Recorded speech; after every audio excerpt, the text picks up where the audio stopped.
Salam alaikum, donc bienvenue dans cette vidéo dans laquelle on va essayer d'apporter une correction à l'épreuve d'informatique de la session 2022 de la filière TIC. On va commencer par l'exercice préliminaire qui traite de la notion de l'approximation du nombre pi. La constante pi est l'un des nombres les plus importants et les plus fascinants dans le monde des mathématiques. C'est un nombre irrationnel, son écriture est faite d'une infinité de décimales, sans aucune périodicité. On n'arrive qu'à déterminer une écriture décimale approchée de sa valeur réelle. Pour cela, plusieurs formules pratiques et efficaces ont été employées. Le mathématicien suisse Lionel Euler est à l'origine d'une formule qui donne des valeurs approchées du nombre pi de plus en plus précises. La formule est la suivante. Question 1. On demande d'écrire la fonction fact de k qui reçoit en paramètre un entier k et qui retourne la valeur de factoriel de k, c'est-à-dire 1 fois 2 fois 3 jusqu'à k. Partie exercice préliminaire. Question 1. La fonction s'appelle fact. Prend en entier k. Donc on va faire un produit. Classiquement, on crée une variable, on l'initialise à 1. Ensuite, pour toutes les valeurs de 2 jusqu'à k plus 1 non inclus, donc on va arrêter à k. On calcule f fois i et on l'affecte à f. Une fois on a fait ça pour toutes les valeurs i de 2 jusqu'à k, on renvoie le résultat obtenu.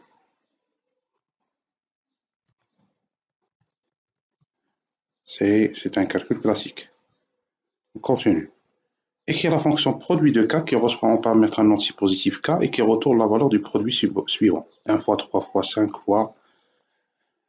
En fin de compte, c'est le même travail de la fonction précédente, sauf qu'on va multiplier que les valeurs impaires. Donc, produit de k également. C'est également un produit, on va créer une variable, on l'initialise à 1. Ensuite, for i in range à partir de 0 jusqu'à 2 fois k plus 1. Donc 2 fois k plus 1 à partir de 0 jusqu'à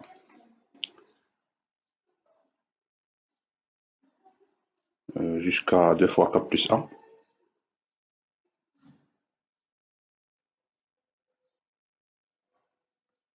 Donc 2 fois k plus 2. On va commencer par 1 jusqu'à 2 fois k plus 1 avec un pas de 2. F égale à f fois i. Donc, première valeur de i c'est 1. On va calculer f fois 1. Deuxième valeur de i c'est 3. Et on va arrêter à 2 fois k plus 1. C'est bien ça. On sort de la boucle et on renvoie la valeur de f de la même manière. Question 3. Écrire la fonction terme de k qui reçoit en paramètre un entier positif k et qui retourne la valeur de l'expression suivante. K factoriel divisé par 1 fois 3 fois 5 jusqu'à 2 fois k plus 1. En fin de compte, c'est terme de k, c'est fact de k divisé par produit de k. Donc f terme de k, directement, on va utiliser les deux fonctions précédentes, fact de k divisé par produit de k. Sans refaire le même travail des deux fonctions précédentes. Question 4. Écrire la fonction list terme de n qui reçoit en paramètre un entier positif n qui retourne une liste contenant les valeurs de termes de k pour k allant de 0 jusqu'à n inclus. Donc, liste terme de n. On va renvoyer une liste vide, donc classiquement, il faut créer une liste vide. On va renvoyer une liste et non pas une liste vide. Donc il faut créer une liste vide. Pour toutes les valeurs de n plus 1, Donc, range de n plus 1, on va générer les entiers de 0 jusqu'à n. On va remplir la liste L grâce à la méthode append par la valeur de terme de K. On va utiliser même indice, c'est pas grave. Peu importe, I ou K, ça revient au même. On sort de la boucle. Une fois on a rempli la liste, on la renvoie. Ça, c'est la question 4. Question 5. Écrire la fonction somme de L qui reçoit en paramètre une liste L de nombres réels et qui retourne la valeur de la somme des éléments de L sans utiliser la fonction prédéfinie somme. Parmi les algorithmes les plus classiques, les plus posés dans lesquels concours, la fonction somme, on va calculer la somme de plusieurs valeurs. Donc, il faut créer une variable initialisée à la valeur neutre de la somme, c'est-à-dire 0. On fait un parcours, puisqu'on n'a pas besoin des indices, des éléments de la liste. On fait un parcours par élément, pour x in L.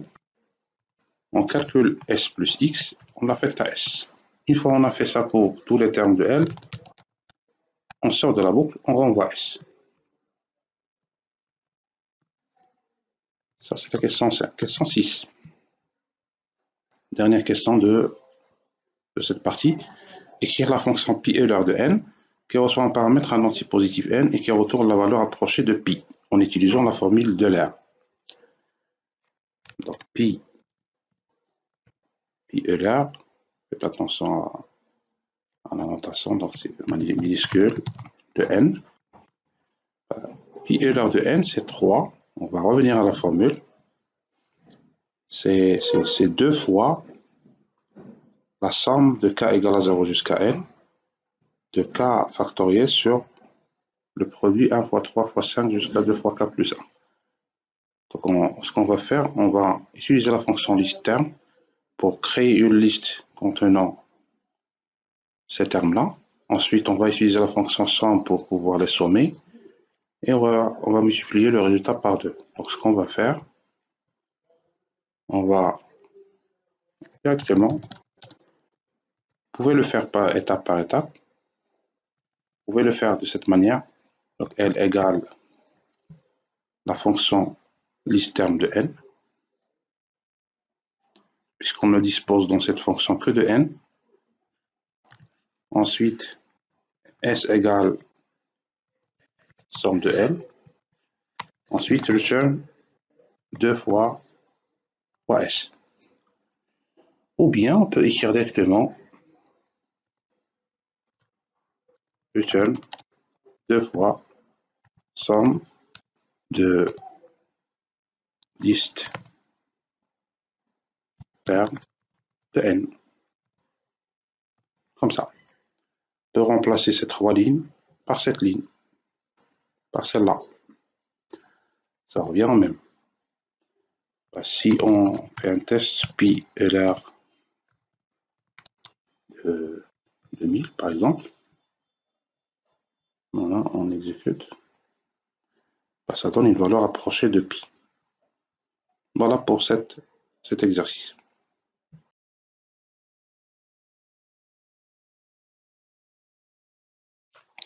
Partie 1. Base de données et langage SQL.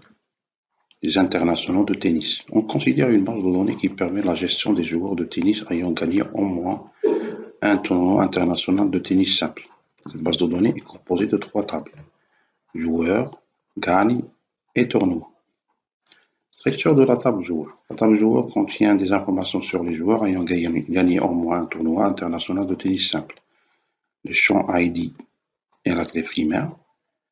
Ce champ contient un entier unique pour identifier chaque joueur. Le champ nom JR est le nom complet de chaque joueur. Le champ genre contient F pour féminin et M pour masculin. Le champ nationalité contient le pays d'origine de chaque joueur. Vous avez des exemples de données. Structure de la table tournoi. La table tournoi contient des informations sur les tournois internationaux de tennis simple.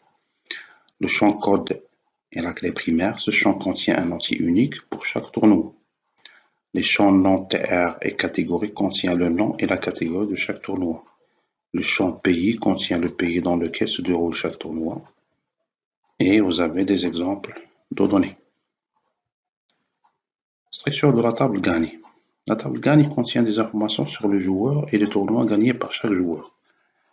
Les champs IDJR et code TR sont deux clés étrangères qui font respectivement référence aux clés primaires ID et code, c'est-à-dire ce sont des clés étrangères.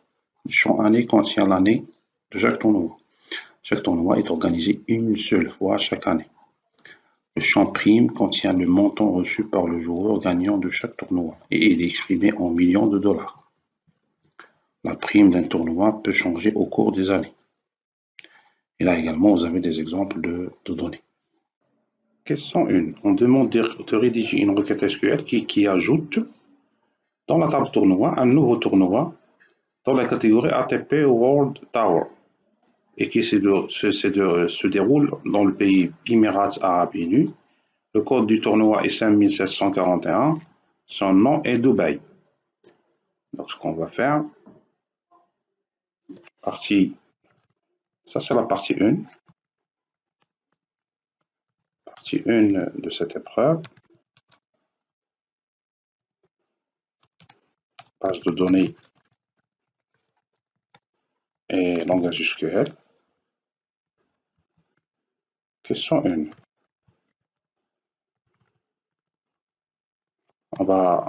Ce qu'on demande ici, c'est d'écrire une requête qui ajoute. Donc c'est la requête insert. On va ajouter un tournoi. Donc insert into la table tournoi. Values. Et il faut respecter l'ordre de présentation des colonnes. Dans la table tournoi, il y a le code, le nom, la catégorie, puis le pays. Le code, c'est donné, c'est 5741. 5741. Le nom, c'est Dubaï. Ce sont des chaînes de caractères, il faut faire attention. Il faut utiliser les chaînes de caractères, les codes. Le nom, puis après le nom, il y a la catégorie, puis le pays. La catégorie, c'est ATP World Tour. ATP, respectez la casse. World Tour. Et le pays, c'est Émirats Arabes Unis. Émirats Arabes Unis. Voilà pour cette requête. Insert into tournoi. On va faire descendre ça à la deuxième ligne. Émirats Arabes Unis. Voilà. Ça, c'est la question 1.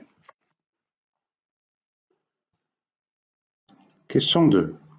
Rédiger une requête SQL qui permet d'obtenir les différentes catégories des tournois triés dans l'ordre alphabétique. C'est une projection qu'on va faire. On va obtenir cette colonne, ce qu'on appelle une projection en SQL. Donc, ce qu'on va faire dans la question 2,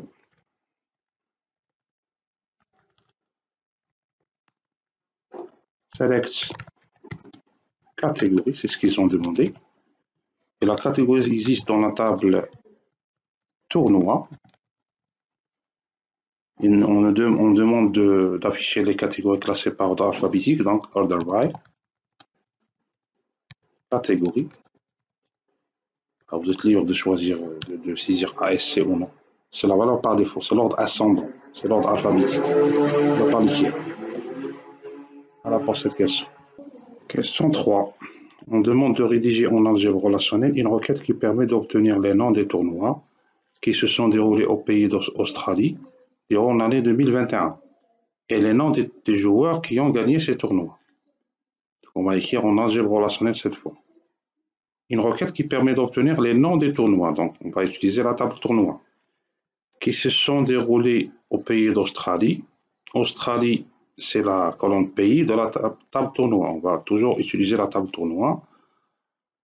Durant l'année 2021, l'année, c'est une colonne de la table gagnée. Donc, on va utiliser en plus la table gagnée. Et on veut obtenir également les noms des joueurs qui ont gagné ces tournois. Les noms des joueurs, c'est dans la table joueurs. Ce qui veut dire qu'il faut utiliser les 3 tables. Puisqu'on va utiliser 3 tables, ce sont les 3 tables de la base de données, on va extraire le nom de joueur à partir de la table joueur, on va extraire l'année à partir de la table gagne, et le nom du tournoi, bien sûr l'année c'est pour la condition, et le nom du tournoi pour la table tournoi. Donc il faut faire forcément une jointure entre les 3 tables.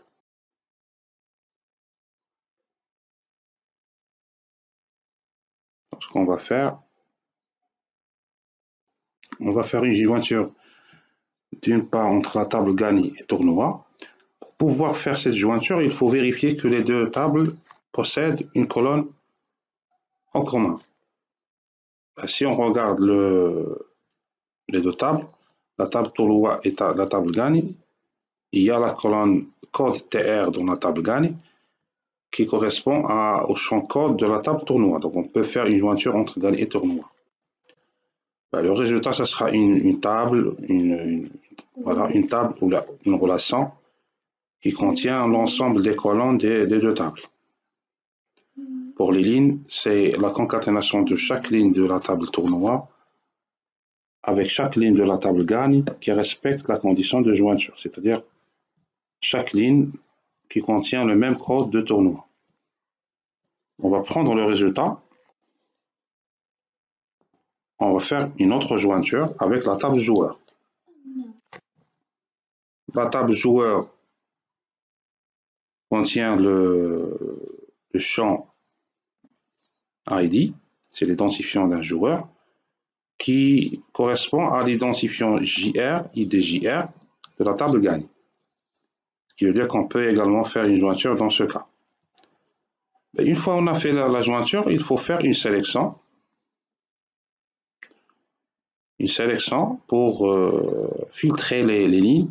On va garder uniquement les lignes pour lesquelles le pays c'est Australie et l'année c'est 2021. Ça c'est l'objectif de la sélection. On rappelle que la sélection c'est un opérateur qui garde le même schéma de la table, il ne le touche pas. Par contre, il filtre les lignes, il supprime les lignes qui ne respectent pas le prédicat ou bien la condition. Une fois on a fait ça, ce qu'on demande dans la requête, c'est d'extraire les noms des tournois et les noms du jour. Donc on va faire une projection pour garder uniquement les 2 colonnes qu'on cherche. Voilà pour cette question. Question 4, on demande de traduire, d'écrire la requête de la question 3 en langage SQL. Pour pouvoir le faire, question 4. Donc on va écrire select. Projection, donc on va dans la requête select, dans la clause select, écrire les colonnes qu'ils ont demandées. Donc nom JR et nom du tournoi. From, on va écrire les 3 tables en utilisant dans la jointure, donc à savoir la table joueur, la table tournoi et la table gagne. Première chose à laquelle il faut penser, c'est la condition de jointure. Donc ID est égal à ID JR d'un côté et code égale code TR de l'autre côté. 3 tables ont minimum 2 conditions de jointure. En plus, l'année c'est 2021 et le pays c'est Australie. C'est bien la requête de la question 4. Voilà. Question 5. On demande de rédiger une requête SQL qui permet d'obtenir les codes des tournois, la plus grande prime, la plus petite prime et la moyenne des primes de chaque tournoi. Et soulignez bien cette phrase. Trier dans l'ordre décroissant de la moyenne des primes. Donc on va utiliser le code de tournoi et la colonne prime. Revenons en table. Donc la prime existe dans la table gagne. Et le code de tournoi existe dans la table gagne également. Donc on va utiliser uniquement la table gagne pour cette question. Question 5.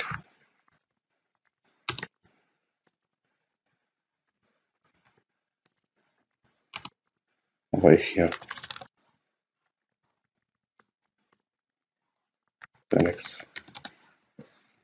Ils ont demandé le code TR.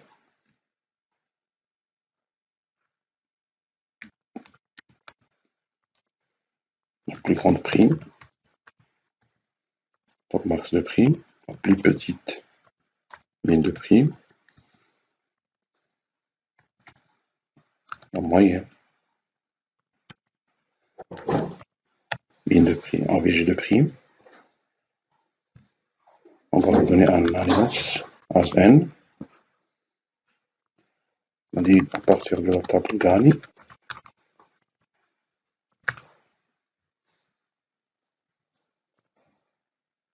On a demandé la valeur max et la valeur min et la moyenne par tournoi, donc on va utiliser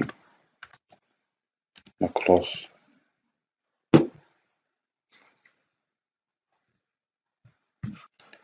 group by par tournoi, par code de tournoi, under by, puisqu'on a demandé de trier les résultats, dans l'ordre décroissant de la moyenne des primes. Under by n, ordre décroissant dans l'ESC. Voilà pour cette question. Question 6. On demande de rédiger une requête SQL qui permet d'obtenir les noms et les genres des joueurs. Donc c'est la table joueur. Le compte des tournois gagnés par chaque joueur. C'est la table gagne.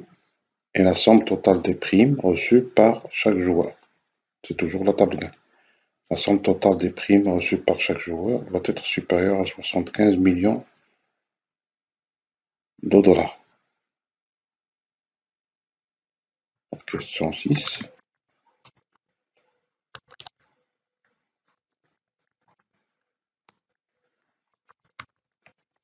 On a demandé, c'est de sélectionner le nom et le genre. C'est la table joueur, première table. Nom, JR et genre.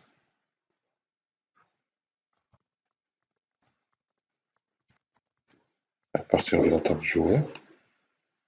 On a demandé également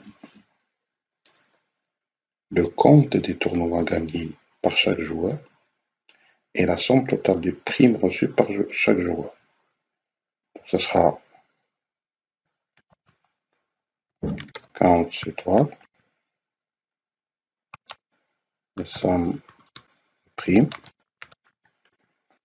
On a dit qu'on va utiliser les tables joueur gagne. Donc, automatiquement une condition de jointure. Pour chercher un lien entre les deux tables. Je trouve que IDJR et ID dans la table joueur et IDJR dans la table gagne et représentent la même information. Donc ID égale à IDJR.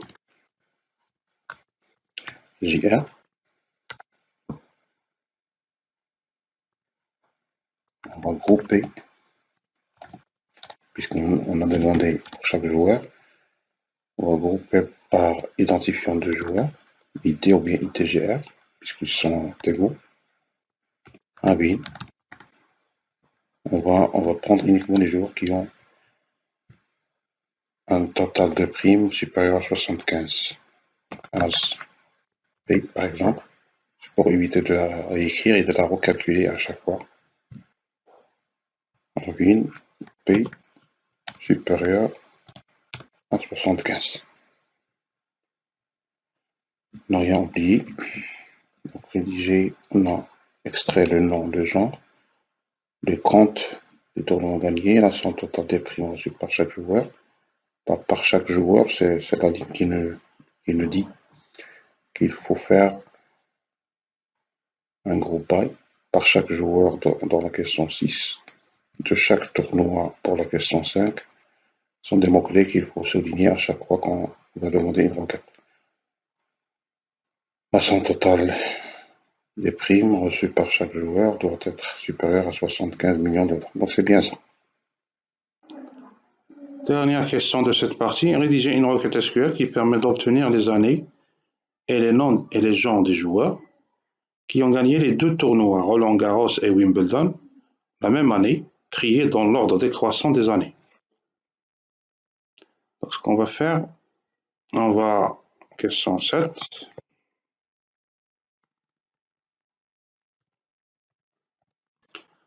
on va faire ça par intersection, donc select ce qu'ils ont demandé, les années,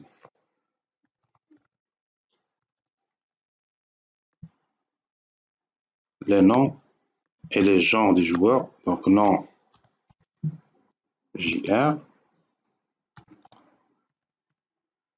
genre, from joueur, puisque le nom joueur c'est dans, et le genre c'est dans joueur, from joueur, le nom du tournoi c'est dans la table tournoi, et l'année c'est dans la table gagnée. Donc on va utiliser les 3 tables. Dans la condition de jointure, on va utiliser la même condition que tout à l'heure. ID égale à IDJR et code égale code TR and le nom, il faut vérifier ça. Le nom du tournoi, c'est quelle colonne? C'est la table nom TR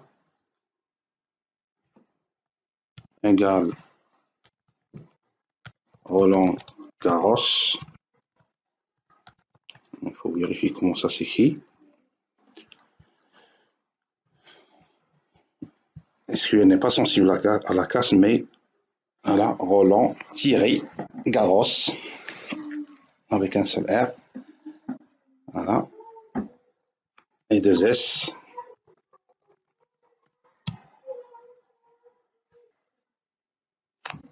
On va faire une deuxième requête de la même manière. On va changer uniquement le nom du tournoi. C'est le deuxième. Wimbledon. Wimbledon. Est-ce que c'est ça? Oui, c'est ça. Et on va faire une intersection entre les 2 requêtes. Voilà. On va ajouter le tri. Alors, on va le faire dans les deux. Order by année. Ordre décroissant, donc desk, dans les deux.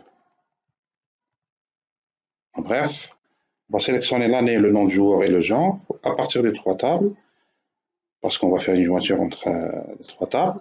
2 conditions de jointure, puisqu'il y a 3 tables, minimum de 3 conditions de jointure, à condition que le nom du tournoi soit Roland Garros. On fait de même pour la deuxième requête et on fait l'intersection des deux. On aura les joueurs qui ont gagné les 2 tournois la même année. Voilà pour cette partie base de données.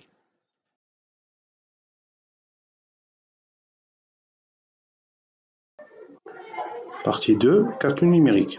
Recherche du zéro d'une fonction avec la méthode TK. Dans cette partie, on suppose que les modules NumPy et matplotlib.pyplot sont importés. Calculer les zéros d'une fonction réelle f, c'est-à-dire les racines de l'équation f de x égale à 0, est un problème que l'on rencontre très souvent en calcul scientifique. En général, cette tâche ne peut être effectuée en un nombre fini d'opérations. Par exemple, il n'existait pas de formule explicite donnant les racines d'un polynôme quelconque de très grand degré. La situation est bien sûr encore plus complexe quand f n'est pas un polynôme. Pour résoudre ce problème, on utilise donc des méthodes itératives ou récursives.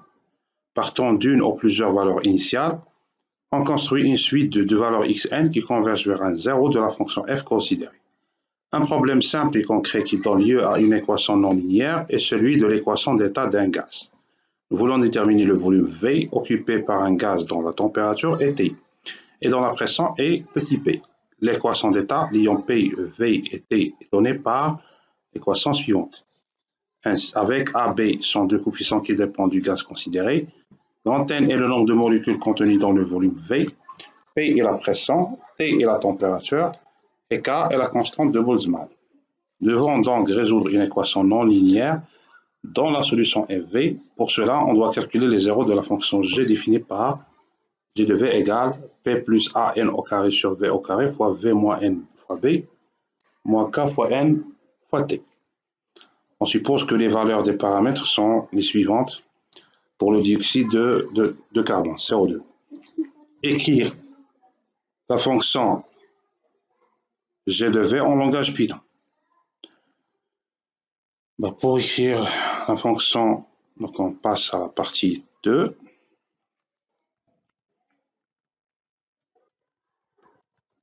Partie 2, calcul numérique.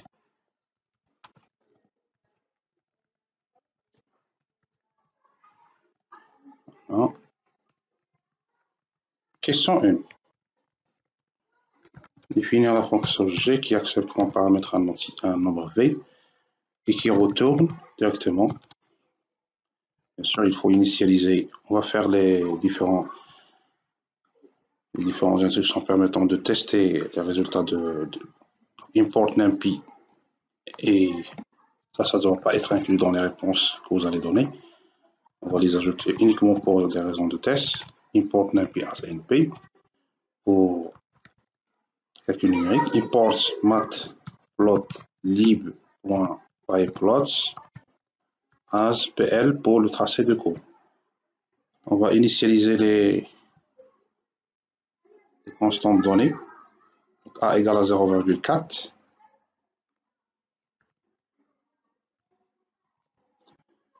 B égale 42,7 fois 10 à la puissance moins 6.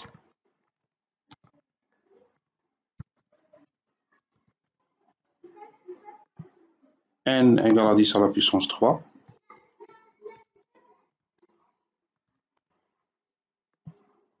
T égale à 300. P égale à 3,5 fois 10 à la puissance 7.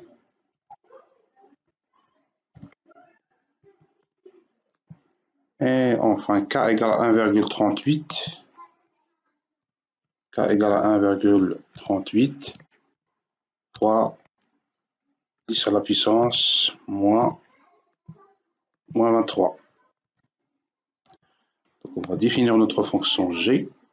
C'est P plus A fois N au carré sur V au carré. P plus A fois N au carré divisé par V au carré fois V moins N fois B. V moins N fois B moins K fois N fois T.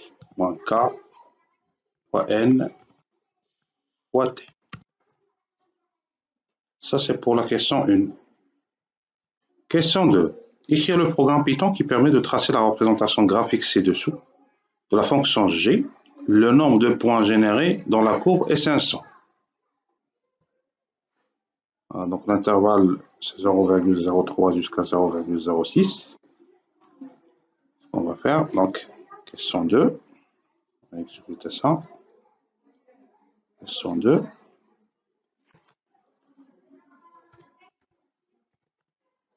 On va générer les valeurs de V grâce à la fonction linspace. On a donné le nombre de points générés, c'est 500. C'est dans l'intervalle 0,03 jusqu'à 0,06. On va générer 500 points. Ensuite, on va calculer l'image de chaque point de V grâce à la fonction G. Ensuite, on va afficher la grille, plein de détails. On va analyser, la courbe tout simplement. Il y a une grille, même s'il n'est pas visible, mais ce n'est pas important, même si vous ne le faites pas, ce n'est pas très grave. C'est tout. Il reste à afficher, à tracer V, Y en fonction de V. et puis afficher le résultat. Donc on exécute. Voilà, c'est bien la courbe de l'exemple. C'est bien ça. Moins sur 6 millions, moins 6 fois 10 à l'échelle, c'est 10 à la puissance 6. C'est les mêmes valeurs. Voilà pour cette question. À partir de cette représentation graphique, on voit bien que la fonction g admet un 0 dans l'intervalle 0,04, 0,045. Donc dans ce point-là, c'est-à-dire dans cet intervalle. La méthode de dichotomie. La méthode de la dichotomie ou de la bisection est un algorithme de recherche d'un zéro d'une fonction. Cette méthode consiste à répéter de partager un intervalle en deux parties et sélectionner le sous-intervalle dans lequel existe le zéro de la fonction. La méthode de la séquente est un algorithme de recherche d'un zéro d'une fonction. Cette méthode est basée sur la relation de récurrence suivante. Étant donné deux réels différents, a et b proches du zéro d'une fonction f, c égale à b moins f de b fois b moins a sur f de b moins f de a. Le nombre c est la valeur de l'abscisse du point d'intersection entre l'axe des abscisses et la droite passante par les deux points de coordonnées a f de a et b f de b. La méthode de Decker. La méthode de Decker est un algorithme de recherche d'un zéro d'une fonction combinant les deux méthodes précédentes, la dichotomie et la séquente. L'idée est d'allier ces deux méthodes différentes et due à Theodorus Decker en 1969. La méthode de Decker est basée sur le principe suivant. À chaque itération, il décide laquelle des deux méthodes, la dichotomie ou bien la séquente, est susceptible d'approcher au mieux le zéro de la fonction et effectue une itération en utilisant cette méthode. L'idée principale est d'utiliser la méthode de la séquente parce qu'il converge vite et de revenir à la méthode de dichotomie si besoin est. Là on explique le principe de la méthode. On demande d'écrire la fonction séquente FAB qui reçoit en paramètre une fonction f et deux réels a et b, tels que f de a et f de b ont des signes opposés. La fonction retourne la valeur c de l'abscisse du point d'intersection entre l'axe des abscisses et la droite passante par les deux points de coordonnées a f de a et b f de b. Donc on va essayer de faire ça. La fonction question fois séquente FAB. On va renvoyer la formule de C, c'est B moins f de b fois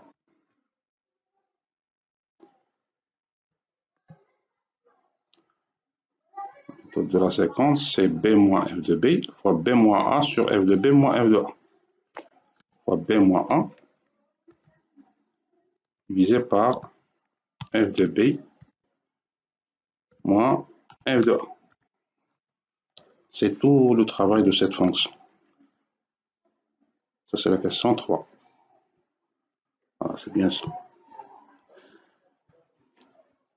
La question 4, on demande d'écrire la fonction Decker racine de FAB y, qui reçoit en paramètre une fonction f contenue ayant un 0 dans l'intervalle AB, tel que f de a et f de b ont des signes opposés, et un réel y qui représente la précision.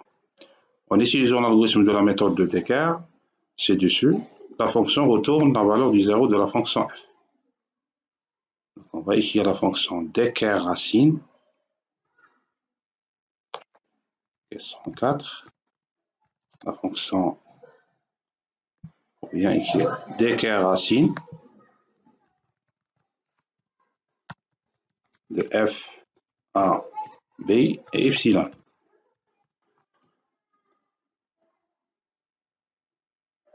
On va suivre l'algorithme à la lettre.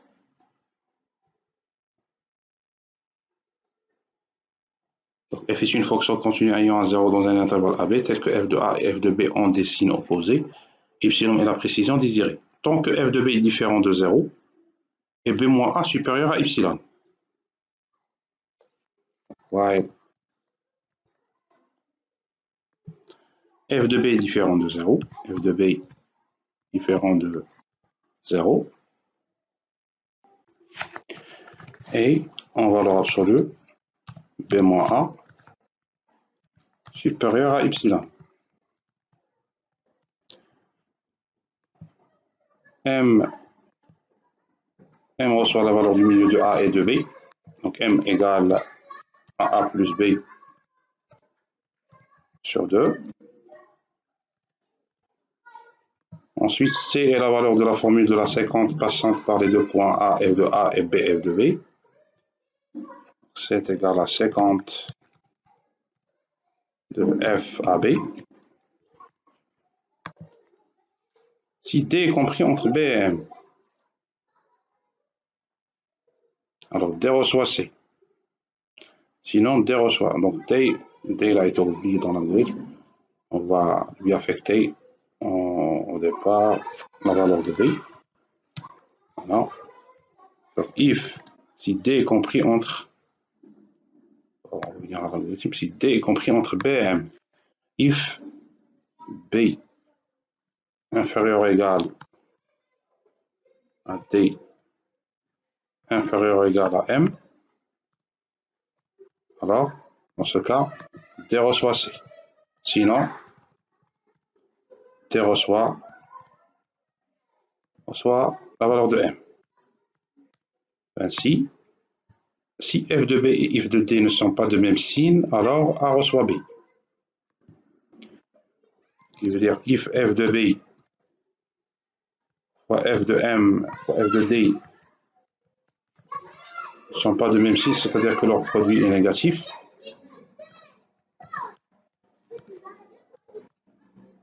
A reçoit B. Voilà, ainsi, on sort de la boucle, B reçoit D. B reçoit D.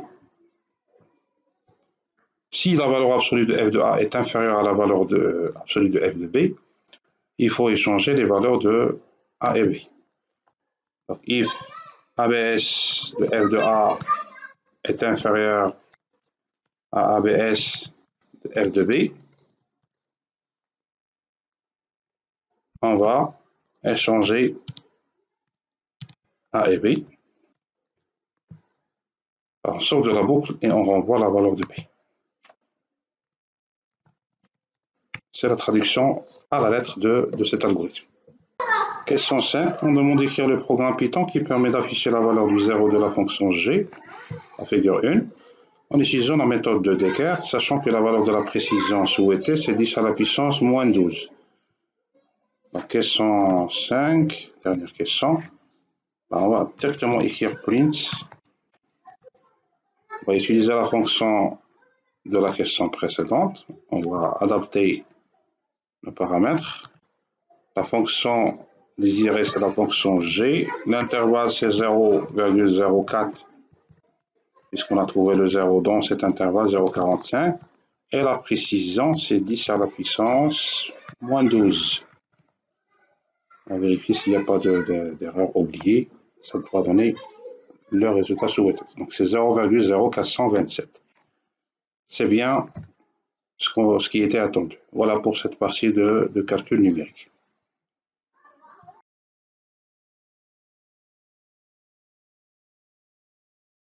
Partie 3, problème Python.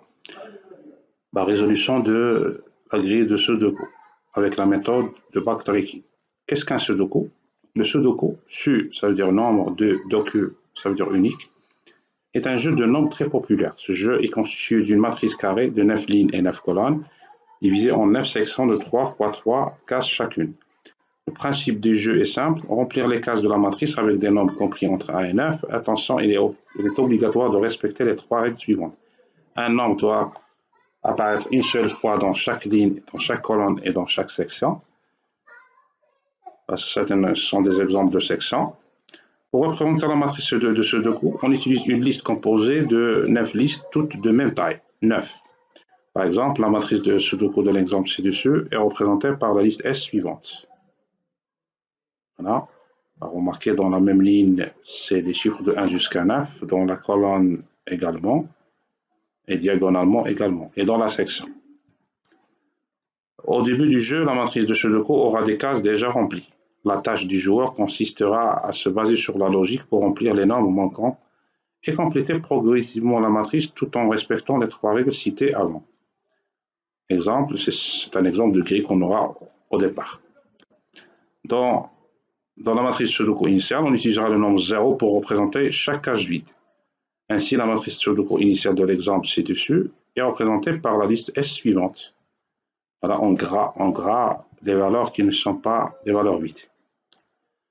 Notez bien, on utilisera cette matrice S dans tous les exemples des fonctions de cette partie.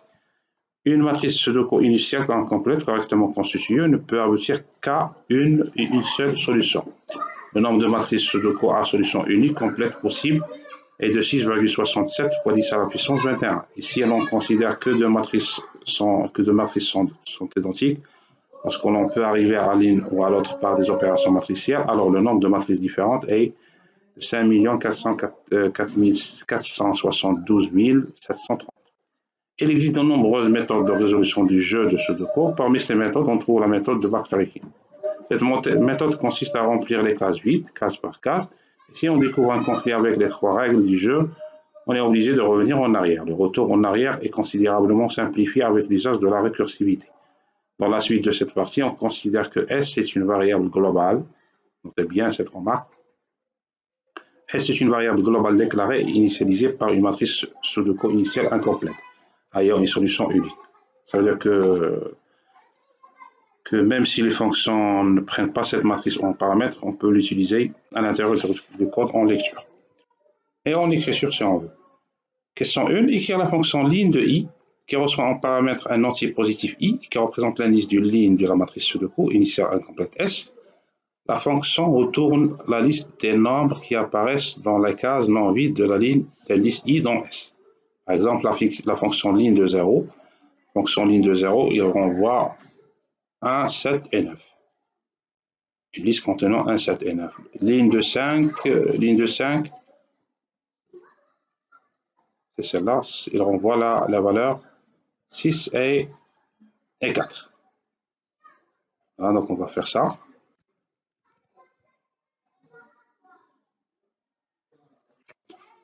Donc, partie 3.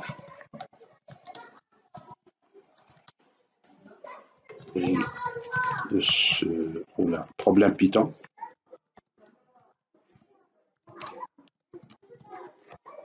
Question 1. Fonction ligne de i. Parce qu'on va faire, on va envoyer une liste vide, donc on va créer une liste vide. Pour chaque élément x, in S de i. S de i, c'est une liste, une ligne de la matrice S, donc c'est une liste. Pour chaque élément de i, si x est différent de 0, on va l'ajouter à l.append x. Une fois on a fait ça pour toutes les valeurs de S de i, il suffit de renvoyer la liste L. C'est le travail de cette fonction.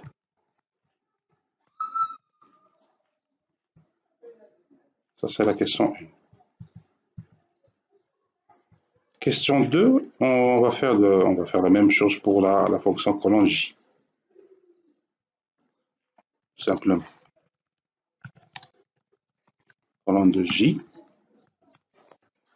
Une liste vide. Pour une colonne, on a besoin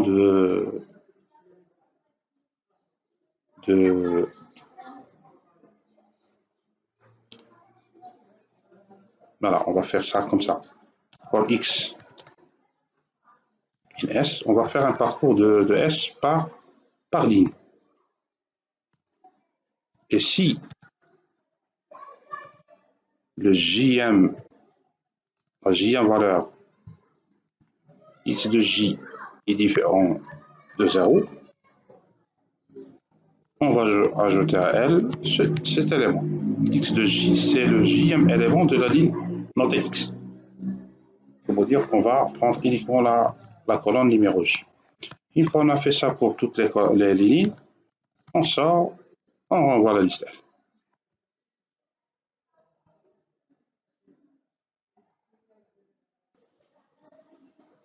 Donc on va essayer de faire le test. On va copier la matrice de l'exemple, c'est bien celle-là. Et on va, pour la première question, c'est ligne 0 et ligne 5. ligne 0, faire un print, comme ça, print ligne 0, print ligne 5, et pour la deuxième, on va faire print colonne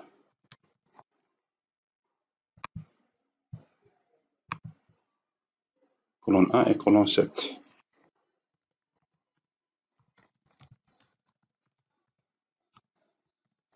On exécute. Voilà. Ligne 0, 1, 7, 9, ligne 5, 6, 4. Colonne 1, 3, 1, 4. Et colonne 7, 9, 1. C'est bien ça. On continue. Question 3. On demande d'écrire la fonction section de IJ qui reçoit en paramètre deux antipositifs IJ qui représentent respectivement les indices de la ligne et de la colonne d'une case vide dans la matrice Sudoku initiale incomplète S. La fonction retourne la liste des nombres qui apparaissent dans les cases non vides de la section à laquelle apparaît la case IJ. D'accord. Ça veut dire qu'il faut identifier la section, tout simplement. Pour identifier la section, il faut identifier la première case de cette section. Et à partir de la première jusqu'à la dernière, première case jusqu'à la dernière, on va faire les tests adéquats. Pour pouvoir détecter la section, il suffit d'utiliser la division entière par 3, puisque chaque section contient 3 lignes et 3 colonnes. Donc si par exemple I est égal à, pour les lignes, si I est égal à 0 ou bien 1 ou bien 2, ça veut dire qu'on est dans les 3 sections ici. Pour pouvoir voir ça, on va appeler ça section 0. Section ligne 0. Il veut dire I égale à 0, 1 ou 2, si on divise par 3, 0, 1 ou 2 par 3, ça donne 0. Ensuite, 4, 5, 6 divisé 0, 1, 2, 3, 4, 5 divisé par 3, ça donne 1. Division entière, bien sûr. C'est la deuxième section. Même chose pour les colonnes. Et à partir de ça, on peut faire notre traitement.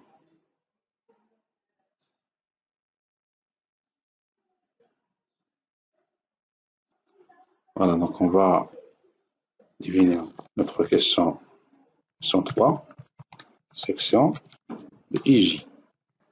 On va identifier la section, on va voilà, P1, on va appeler ça P1, c'est I divisé par 3, P2, c'est J divisé par 3. On va envoyer une liste des cases non vides. Donc for K in range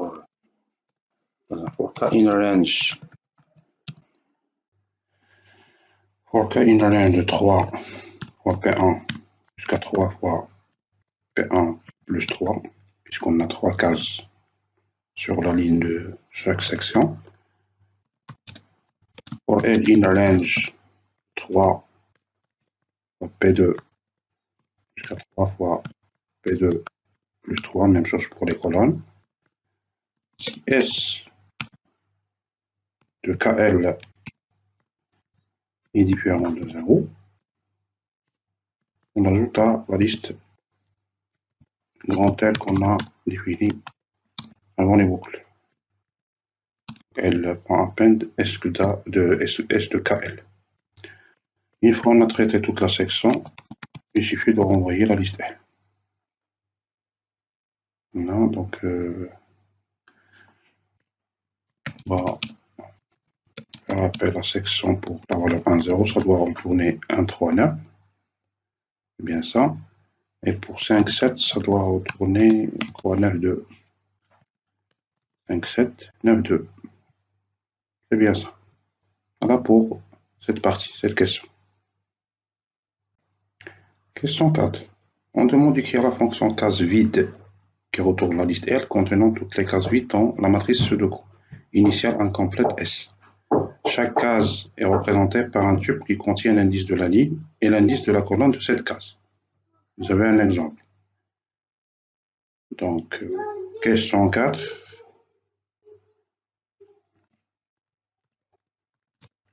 Case vide. Ce qu'on va faire, on va créer une liste vide tout simplement. On va boucler sur toutes les lignes, sur toutes les colonnes. Soit on écrit l'un de S, soit directement. C'est très bien que c'est donné par l'énoncé. La matrice contient 9 lignes et 9 colonnes. Donc, for I in a range de 9, for J in a range de 9. Si L de IJ est égal à 0, si S de IJ est égal à 0, L.append va ajouter le numéro de la ligne et le numéro de la colonne, comme tu peux. On sort, on voit. Si on fait appel à case vide pour faire le test, on exécute, voilà. C'est la même liste obtenue dans l'exemple. On continue. Étant donné une case vide IJ dans la matrice S, un nombre est candidat pour cette case si ce nombre n'existe pas déjà dans toutes les cases de la ligne d'indice I, ni dans toutes les cases de la colonne d'indice J, ni dans toutes les cases de la section à laquelle appartient la case IJ. Question 5. On demande d'écrire la fonction candidat de T qui reçoit en paramètre un tuple T qui contient l'indice de la ligne et de l'indice de la colonne d'une case vide dans la matrice Sudoku initiale incomplète S. La fonction retourne la liste C contenant les nombres candidats pour la case vide T. D'accord. Question 5. Candidat de T.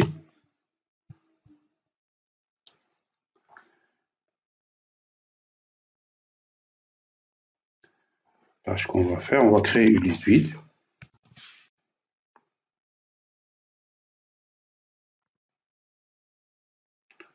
Ensuite, on va récupérer le numéro de la ligne I, c'est ligne de T de 0. J, c'est le numéro de la colonne de T de 1. La section, c'est bien sûr IJ. On va prendre toutes les valeurs de 1 jusqu'à 10. On va arrêter à 9. Toutes les valeurs K. Faire attention à l'utilisation des indices. If K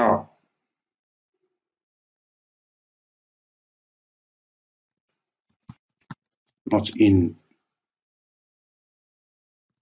de I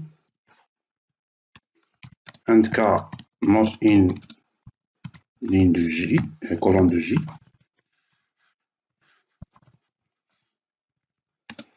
and K not in section de IJ.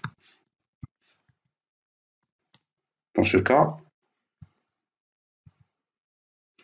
on va ajouter à K à la liste L. On sort de la boucle, on renvoie cette liste L.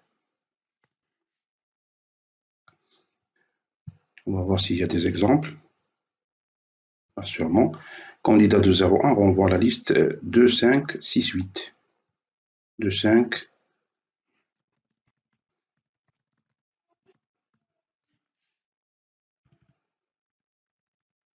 Candidat de 0,1. Il renvoie la liste de 5, 6, 8.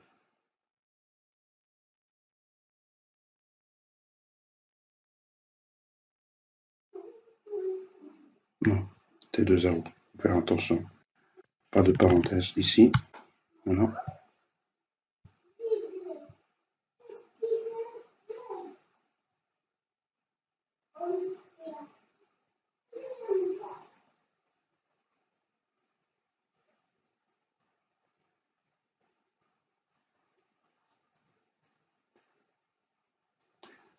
ligne de I.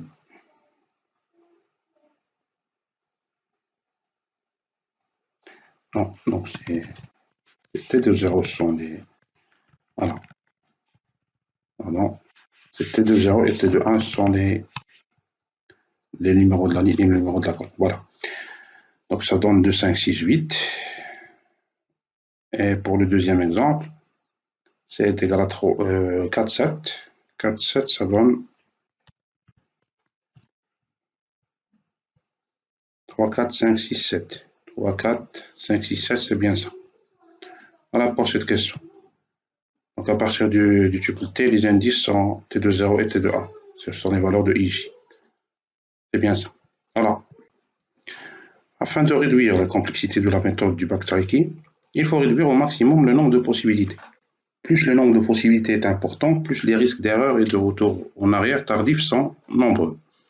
Pour minimiser le risque d'erreur et donc le nombre d'opérations réalisées, il faut déterminer un ordre de parcours des cases vides dans la matrice Sudoku. En remplissant les cases ayant le moins de possibilités aux cases ayant le plus de possibilités. Pour cela, on a besoin de trier les cases vides dans l'ordre croissant des comptes de candidats à chaque case vide. Écrire la fonction tri case de L, qui reçoit en paramètre la liste L des cases vides dans la matrice Sudoku initiale S. La fonction trie les cases de L dans l'ordre croissant des comptes de candidats à chaque case.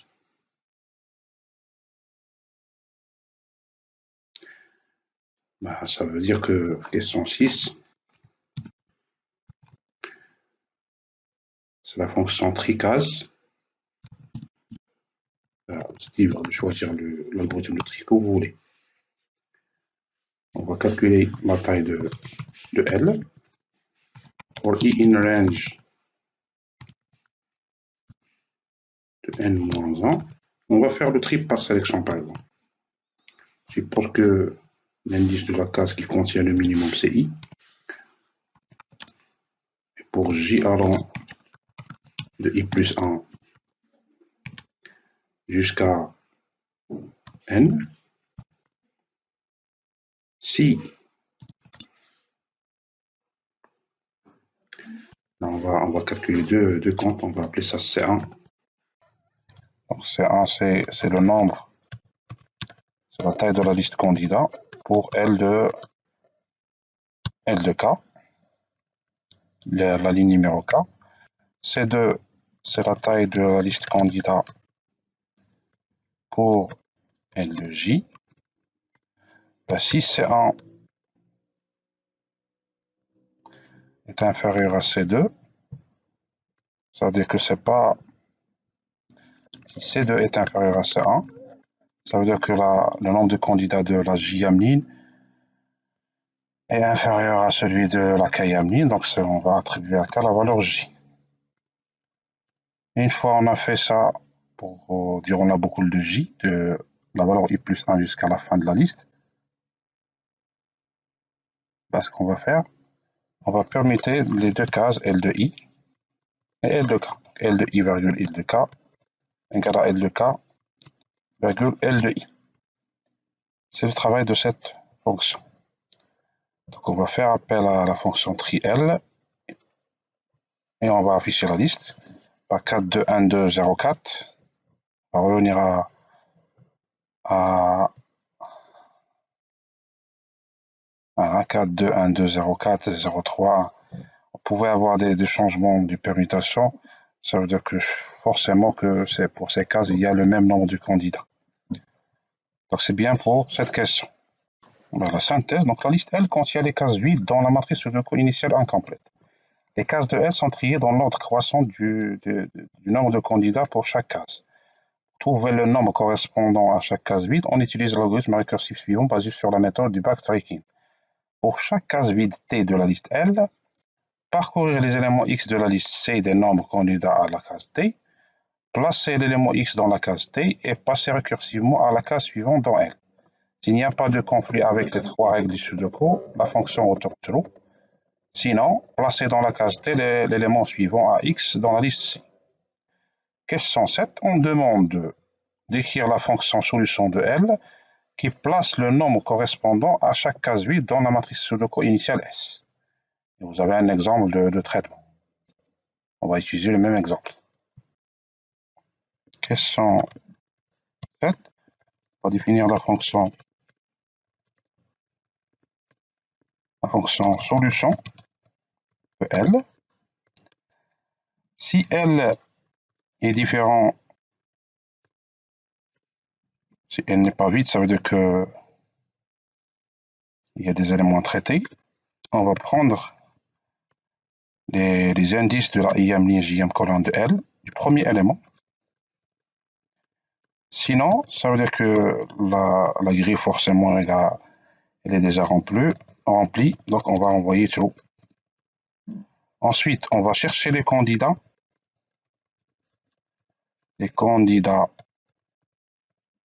de la ligne numéro 0, pas de la case numéro 0, case vide de L. Pour chaque élément dans cette liste de candidats, on va attribuer à S de IJ la valeur X.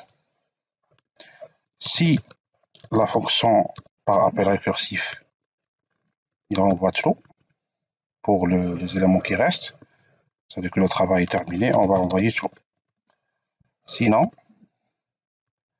S de IJ sera vidé. Et on va recommencer. C'est le travail de cette fonction. On va la tester. On va exécuter. Ensuite, solution de L, déjà définie plus haut. Donc ça va. C'est un algorithme qui va prendre du temps. Il a une complexité intéressante. Une grande complexité. On va atteindre. Donc ça donne true. Une fois ça donne true, il suffit d'afficher S. Voilà, ça donne cette matrice. On va importer le module NumPy juste pour l'affichage. Donc on va afficher S sous forme d'un tableau.